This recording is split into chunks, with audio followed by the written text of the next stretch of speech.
तुम्हाला 2 पेक्षा अधिक मुले असल्यास त्यांना शिक्षण कसे देणार? या गोष्टीचा तुम्ही विचार करा. कोणत्याही समाजाची उन्नती त्याच्या शिक्षणाच्या प्रगतीवर अवलंबून आहे.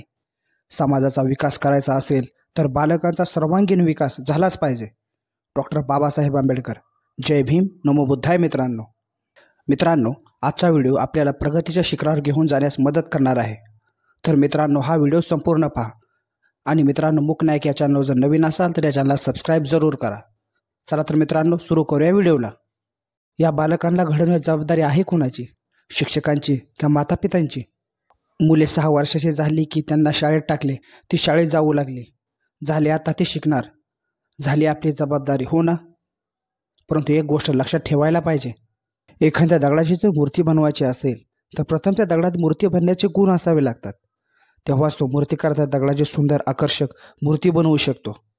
जसे की दगडाची भिंत बनवणारा गवंडी भिंत बनवताना भिंतीमध्ये कोणतेही आबडधोबड दगड लावतो, परंतु जेव्हा त्या भिंतीचा कोपरा बनवण्याची वेळ येते तेव्हा तो त्या दगडाचा शोध घेतो जो त्या कोपऱ्या नावाच्या खुर्चीवर बसण्याच्या लायकीचा आहे.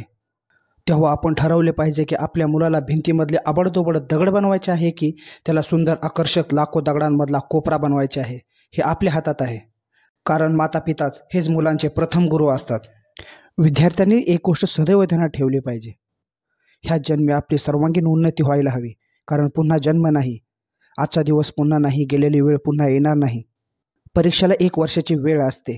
त्या 1 वर्षात काय करायचे? मित्रांबरोबर बसून मजा मस्ती करत घालवायचे का परीक्षेला 3 तासाचा पेपर चांगल्या मार्काने पास होण्यासाठी वर्षाचे 365 दिवस रोज 3 तास अभ्यास करून यशस्वी व्हायचे?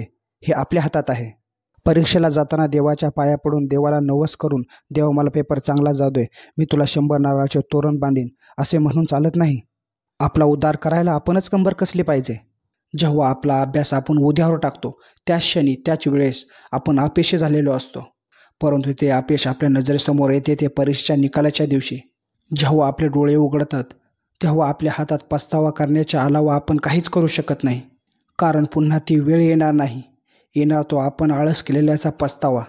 डॉक्टर बाबासाहेब आंबेडकर म्हणतात, भविष्याच्या गरजेसाठी वर्तमानाच्या विलासाचा त्याग करावयास लागणारे ध्येय पददलितांच्या जवळ नसते, म्हणून आयुष्याच्या शर्यतीमध्ये त्यांना मोठेपण प्राप्त होत नाही. तुमचे जीवन आता तुम्हाला उज्ज्वल करायचे आहे. त्याग, चिकाटी, निस्वार्थपणा व बळ एकवटून कार्य करा. आत्मतेज उत्पन्न होण्यास ज्याने त्याने आपल्या जीवितवाची जबाबदारी आपल्या शिरावर घेतली पाहिजे. आलेल्या परिस्थितीला झगडले पाहिजे. आपल्या बलाची, बुद्धीची, कर्तृत्व शक्तीची पराकाष्ठा केली पाहिजे. सतत चाललेल्या जीवन कलहात दंड थोपटून उभे राहिले पाहिजे. आपल्या प्रतिस्पर्ध्याच्या मनगटाशी मनगट घासून होईल तितके यश संपादन केले पाहिजे. तेव्हाच आपण यशाची चव चाकू शकेल. डॉक्टर बाबासाहेब आंबेडकर. जय भीम, नमो बुद्धाय. चला तर मित्रांनो, आपण भेटूया अशाच एका नवीन व्हिडिओमध्ये. मित्रांनो, हा व्हिडिओ आपल्याला कसा वाटला हे आम्हाला कमेंट करून जरूर कळवा. आणि मित्रांनो, मुक नायक चॅनलवर अजूनही सबस्क्राईब केलं नसेल तर प्लीज या चॅनलला सबस्क्राईब करा. चला तर आपण भेटूया अशाच एका नवीन व्हिडिओमध्ये.